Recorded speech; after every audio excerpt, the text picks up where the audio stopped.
May nag-message sa akin kung bakit hindi ko na daw tinuloy yung talk show. Hindi naman ibig sabihin na wala tayo sa talk show ngayon. Doon sa Chakoy is I'm stopping it. It's just because that I have to find time, and content creation is not really our full-time job. It's not my full-time job. We have a day job, and then in the evening we do contents, we edit contents, and even the weekend we do Wandering Kusina. If you know and check out yung kabilang channel at saka page namin na Wandering Kusina, we do cooking videos there. And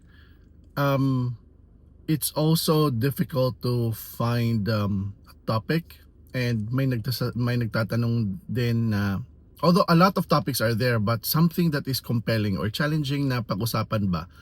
And may nagtatanong din kung bakit ko ginawang Bisaya. Actually, it was just a test, and we're just looking for the best ways to communicate with you. And this is a platform that we can be whoever we are, whoever we want to be. So it's not just a test, but it's also an expression of how we want it to be. But in the future, hindi natin alam. So next natin na pagbabalik ng Chakoy ngayon, nagtatagalog ako sa inyo. And maraming nag-request, and since nandito tayo sa UAE, I also agree sa mga sinasabi na I can reach farther pag I speak even in English, so that other nationalities can relate, can comprehend.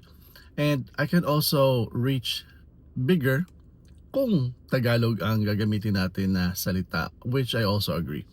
Anyhow, it's 2027, it's 2026, it's January, and marami pa tayong gagawin. And those are just one of the plans on paper. So, stay tuned, abangan nyo kami. Abangan nyo lang yung mga mangyayari dito sa Chakoy and sa other channels namin. And maraming salamat sa support nyo always. And please don't forget to follow and comment down below if you like what you're watching right now.